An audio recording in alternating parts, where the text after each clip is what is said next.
Hi, I'm Suzanne Rogers, certified fitness instructor, presenter, life coach, and wellness enthusiast. And I'm Greg Ritter, real estate agent and professional chef. We are a married couple with a blended family, sharing our unique perspective on health, home life, and personal growth. We're having fun, just miking it up as we go.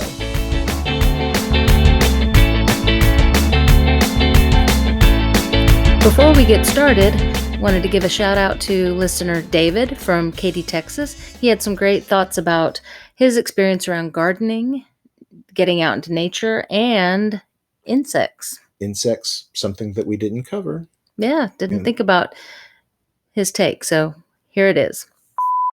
Hey, Greg and Suzanne. This is David from Katy, Texas. I loved the podcast about gardening. It is a very relaxing hobby. I like to go fishing, and when I do use earthworms, I go out and buy them. Usually don't use all of them, but when I get back to the house, I like to reintroduce them back to the farm. Usually around, where I got some tomatoes growing or some other flowers. They get in there and help aerate the soil. Well, that's great. Thank you, David. We appreciate you listening.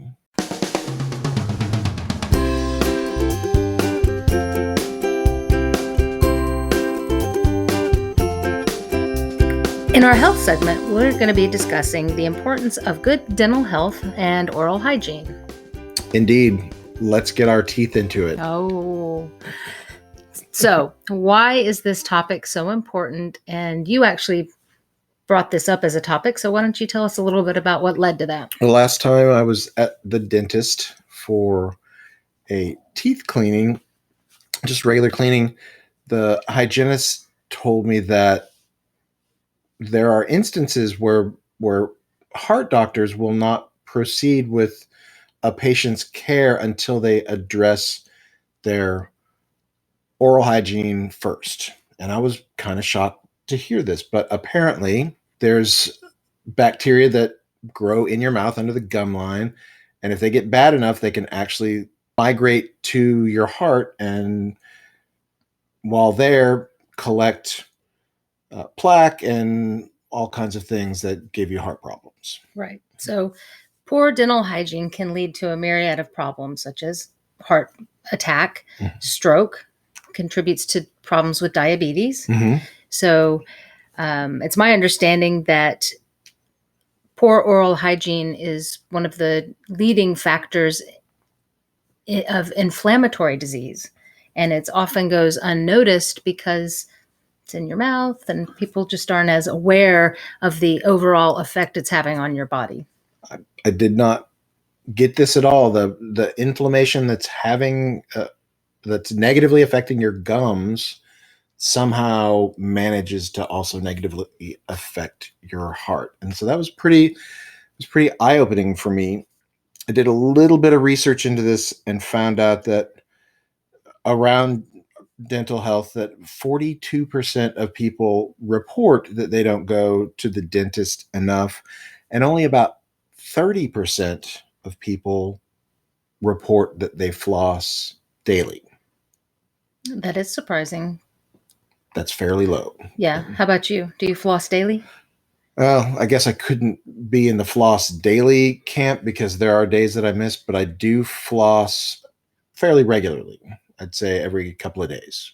I'd say I'm maybe 5 days a week. 5 out of 7. Yeah. But I have to remind myself. Yeah. I mean, it's an extra step and it takes a little bit of time. And for me, it's usually happening in the morning when I'm busy and have to get out of the house, or at night when I'm tired and don't always feel like putting a lot of time into it. Would you floss in the morning? If I floss at night, I only floss at night. Well, if I'm missing some days, what the point I'm trying to make is flossing does not, and tooth, I guess, oral hygiene in general doesn't always happen at a convenient time. Right. So flossing daily is what's recommended by your dentist. Regular toothbrushing. I think the numbers are probably pretty low of people who brush at least twice a day. Right. I sure do. I'm religious about that. I'm not going to go to bed without brushing my teeth. And with a soft or a medium toothbrush. Yeah, I think that's another thing that I've learned relatively recently, that soft bristle. And also you don't have to grind away at your teeth with that thing. This is new to him. Yeah. This is a man whose bristles of his brush lay flat Yeah. after about a month's use. Yeah, it does tend to do that. And the oral hygienist told me as well the other day that, or the last time I was there, that once the bristles begin to go to the side, they don't do a good job of cleaning any longer. So it's not the bristles' job to grind off plaque. You're just supposed to be knocking off the loose stuff with that. So a light hand with the brush is helpful. I have generally enjoyed going to the dentist over the years. It's not like a theme park or anything, but I don't have a phobia or a fear around it. But just because of my lifestyle and busyness, I put off going to the dentist. What ended up being an embarrassing number of years, number of years, and I'll tell you, it's worth keeping up my dental health so I'm not getting embarrassed and shamed by the hygienist. This is true. The last time I went, I was longer than you, or not the last time, but recently. And definitely. Then you kind of get in a spiral of, oh, I don't want to go because I haven't been in a while. And, generally speaking, though, these are professional people. Get in there, get you squared away. And we both have very healthy mouths and teeth now. Oh, we're also fortunate enough to have dental insurance, which a lot of people don't. And even with insurance, dental insurance is expensive, or dental procedures can be expensive. This is true. Yeah. Yeah. So some other issues that come of having poor dental hygiene could lead to loss of teeth or gum disease, right, which impact something that is really important to us, eating. For real. Yeah. I mean, we've both, I know my dad had full dentures that never fit well, and it really compromised his satisfaction and his just satisfaction in eating, but also his calories that he could take in. Yeah, that's true. And the kind of food you eat too, right? Well, what kind of foods are soft? Generally, you don't think of soft foods being the most healthful foods. You don't look at something and say, oh, well, that's really soft. It must be healthy. Our smoothies are pretty healthy. Yeah, but we make them soft, right? Yeah. That's through blending. But things like fruits and vegetables and when you eat them raw or al dente to retain the vitamins, it helps to have good teeth. Yes, chewing is helpful. Important. So maintaining good oral health throughout your whole life will ensure that you're going to be able to eat a better diet and hopefully avoid those other health problems. Yep. My dad is 84, 85, and he still has his full mouthful of teeth. He is my tooth hero. I did not know that. Yep. Toother man? The tooth NATO. Is that a thing? You just made it one. The tootherine. No. Tuverine. No, that's not. We'll keep working on that one. All right. So big shout out to my dad. Yeah. Mr. Ritter, go. Chomp, chomp. One last thought on good oral hygiene. A simple way to maintain a good routine for me is to use mouthwash. Yeah. And we're in different camps on type of mouthwash. I like the Listerine that burns like crazy. I feel like I'm getting some work done. If the more my mouth burns after I've rinsed, the more I feel like I'm just cleaning that much deeper. It's the suffering part of it. Exactly. The more suffering, the cleaner the right. The better, more benefit. Suffering equals benefit. It's equal to the soul. Yeah, and I just go with the fluoride rinse. And I mean, it's not exactly pleasant, but I don't need for it to create a lot of pain. Eye-watering, There's no tears. gum throbbing. Not necessary for me. And you prefer the alcohol-free version, Yep, whereas yep. I don't plan to drink mine, so I'm okay with that. Right. Not that you are either, but yeah, I don't think either one would be very tasty. no. But who knew? Oral hygiene digs deep in your overall health. I could have used a better analogy there. Oral hygiene. It's a mouthful. Oh, oral hygiene. Sink your teeth into it. Take a bite out of oral hygiene.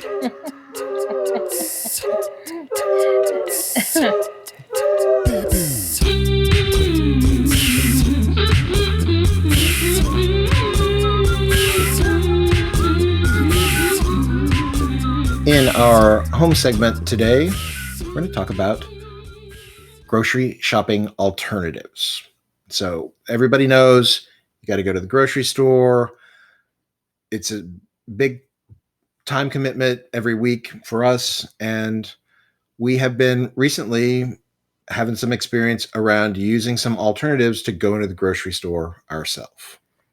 I am in love with the online ordering, curbside pickup, or home delivery option. Absolutely.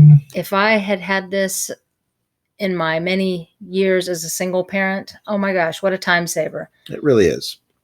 Now, the service that we use in particular is from HEB, but there's other companies out there that offer this sort of service. All the major grocers seem to be offering it. Locally, HEB is our Texas leading grocery store, but Target and Walmart also offer it, which we haven't tried them yet. No. But we're super happy with the service we get from HEB. Yep. If you haven't done it before, you start off by going through an online portal and picking out the items that you want. Sure. You set up your account like you would with any online purchasing option. Amazon or what have you. Oh, and Amazon delivers too. We did recently sign up for their pantry. That's right. So we're going to give that a try and see if we like that as much and if it's as affordable. So as Greg was saying, set up your portal. Set up your portal, and then you go through and you pick out your grocery items like you would as if you were just going through the grocery store. I have been shopping at this particular grocer for many, many, many years. So I know their store brands. I know all the products. So I could do that pretty much in my sleep. So it's super easy because we know what repeat things we get. And because we have a really good system of creating menus ahead of time, it makes, quote, going through the grocery store online super easy. It does. Obviously, there are things that it makes absolutely no difference whatsoever if you're there or not. Like if you're getting crackers or, a box of pasta or something like that, that's going to be exactly the same whether you pick it out or not. There are some things that maybe you wish you could pick out on your own. Meats is usually one for me. Ripe fruits and vegetables, anything that you miss. Anyway, let's go back to discussing how the process works. Oh, okay. Yeah. So you go through, you pick out your items. With HEB, we got the first 5 on our account for free. Right. So that was a nice intro to it. But the flat fee for curbside pickup is only $4.95. So worth the time and effort. It is. They also tag on 3% to all the food items. So if you buy $100 worth of groceries, it will cost you $103. That's on curbside? That's curbside and delivery. Yeah. So delivery obviously comes straight to your door. When we first started this service, our new home was not on the map yet, literally. So we had a few issues around delivery time, but we still got our groceries maybe 15 minutes later than promised, but really not as big a deal as we thought. But now that we're on the map, no problem. They get to the door in a timely fashion, and we get to go about our day uninterrupted. Yes. I happen to hate grocery shopping. I try really hard to embrace it because it's something we have to do. But if I can have someone else just go down those aisles for me, I'm very, very happy. Yes. I like grocery shopping. I would go every couple of days, but it's not a terribly efficient use of time. And there's other things that can be done during that time. So We live in a crowded city where commuting is not quick. Therefore, what we're lacking in time because we're sitting in our car, someone else is picking out our groceries for us.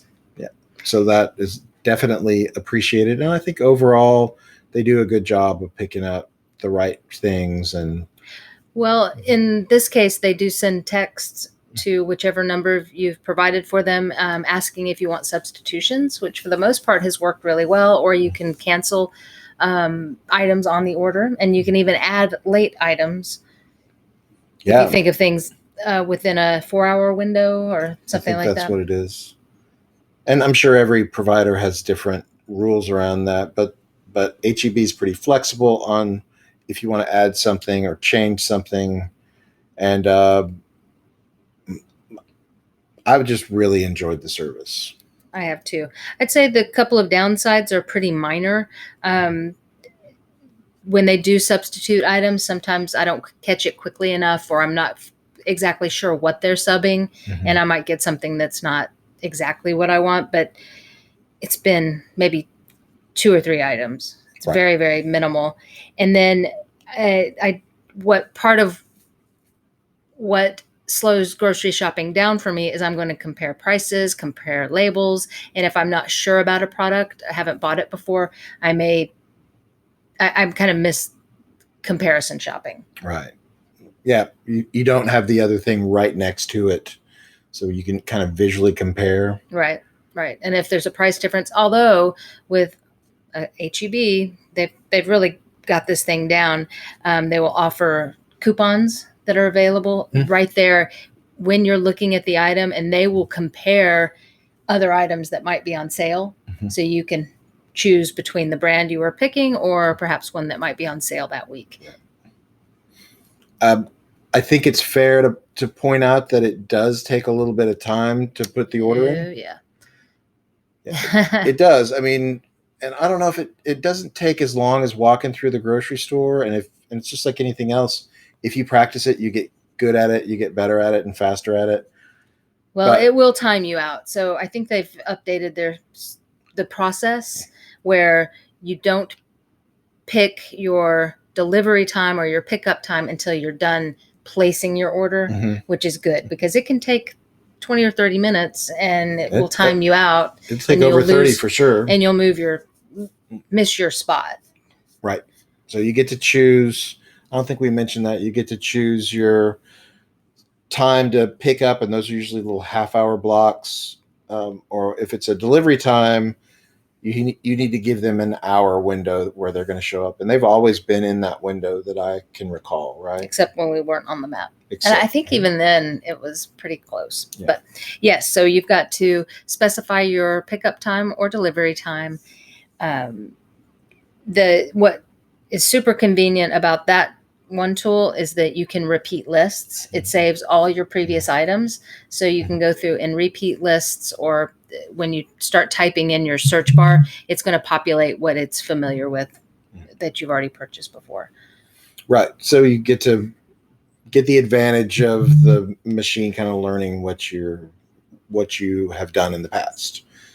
And overall, I would rather spend 30 minutes picking out stuff online in my own home and not around a bunch of crowds than spending that same 30 minutes walking through the grocery store. Yep. We've ordered groceries in our pajamas on a Saturday morning and been very pleased with ourselves as if we've accomplished something. Yeah, that's a nice bonus, is that you don't have to get all duded up to go to the grocery store. Put on your lipstick and your hat. Exactly.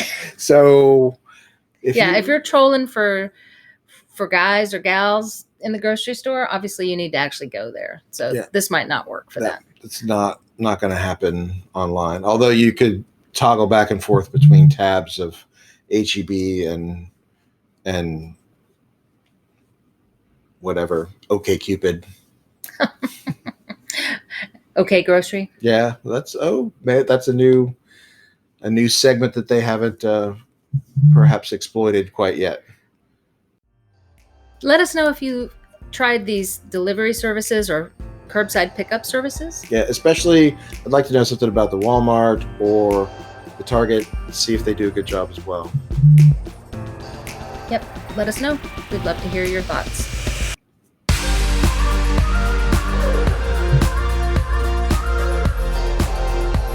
In our inspiration segment, we're going to talk about a word that's been used a lot more publicly lately than before: authenticity. Yeah, I see it a lot in social media. Be your authentic self. Yes, you do you. Right. Which I think the message is great. We're being encouraged in a hugely public way to be true to ourselves, live our true nature. So is that a genuine sentiment put out by the media and marketers, or is society actually changing and encouraging people to be who they are, regardless of social norms and stereotypes and such, that we're more accepting as a culture? Yeah, it's a great question. And honestly, this is something that's much more in your wheelhouse than mine. But it's also something that I've been thinking about lately. So I'm curious to get your thoughts on the subject. Well, the concept resonates with me right now because of some work I've done over the past year around my own authenticity. In doing some coaching work, I realized that I was not showing up as my authentic self, which by the true definition means not false, to be genuine or real, and representing one's true nature. And I realized I was showing up say, at work or in certain social functions with masks on, trying to anticipate what other people wanted from me to see from me. And it's just generally uncomfortable to not show up as yourself. So with some really great work, I started to peel back some of those layers and understand where those defenses and protective mechanisms came from. And to be vulnerable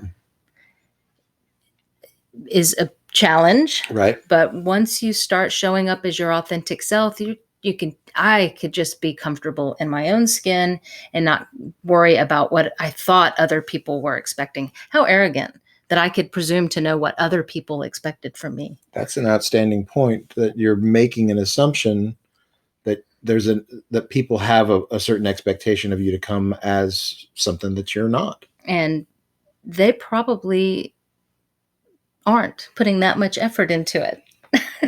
They may just want you to be you. That's exactly right. So one of the things I learned that's an essential element to being authentic is not to be easily swayed by other people's opinions or attitudes. So it's kind of oxymoronic to read these social media campaigns and media campaigns for you to be authentic, but they're telling you to be authentic. So are you being your own authentic self, or are you buying into their version of your authenticity? That's a good point. Boy, that's just went down a whole spiral. It does have my mind kind of warped right now. I think you came that way. Huh? That's a natural state for sure. Yeah, sorry. For me, authenticity or being authentic shows up, or I guess for me, being inauthentic shows up around the concept of negative self-talk. And, it's a very common thing for people to, feel a challenge around something like, running a marathon. And the first thing that pops into your head is, no, I can't do that. That's way too hard. And what I need to remember is when those voices, that negative self-talk creeps into my head, is that's not necessarily me. That's just conditioning that's happened. The thing I think is most important about being authentic to yourself is knowing that you're enough, that exactly who you are when you show up to whatever it is, when you wake up in the morning, you are enough. I am enough, and I don't have to put on pretenses or a character for the day. That I am Suzanne and I am enough. That is my authentic talk self.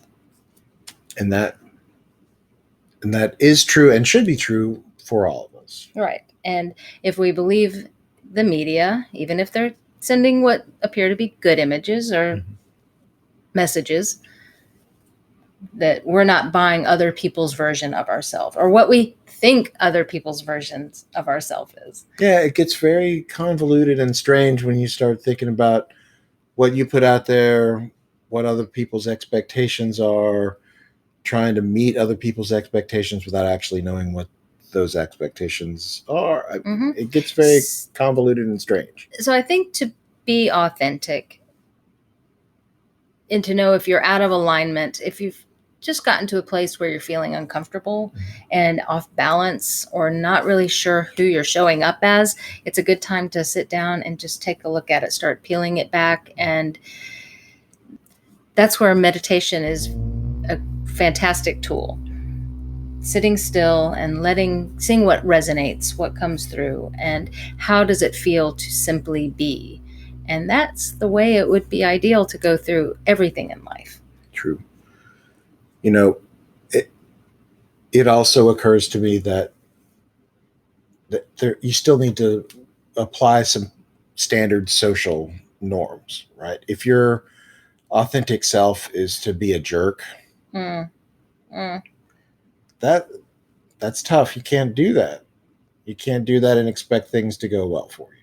That's a good point. And there are situations where being authentic is frightening, where perhaps your sexual orientation or your political views aren't going to be well received in certain places, then it can be very difficult to show up fully authentically. But at that point, examining if you're in the right place, or perhaps it's time to make some big life changes so you will be in places where you are accepted for yourself.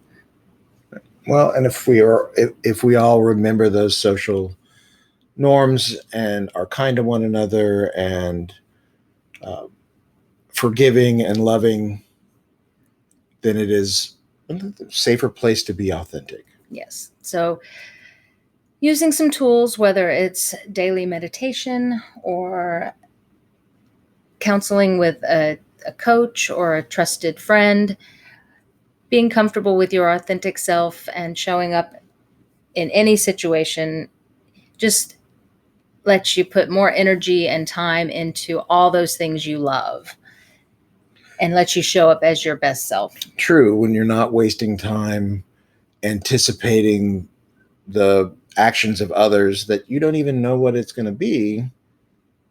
Right. You can spend more time putting love out there in the universe. Exactly. So take some time for yourself to sit in meditation or out in nature, take a nice walk, counsel with a coach or a friend, and really listen to your inner authentic voice. So tell us your thoughts on what authenticity is to you. How do you show up authentically or don't? Yeah. Has there been a time when you felt like you were being inauthentic and it occurred to you and you were able to make a correction? Let us know. Y'all.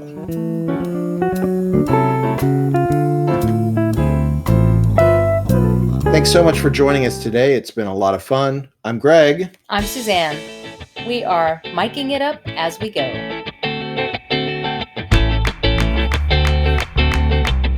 Just seeing what this thing is doing now.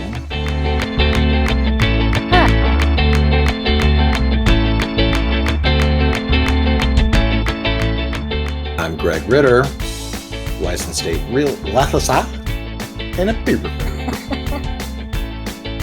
Lots of stuff. Professional talker.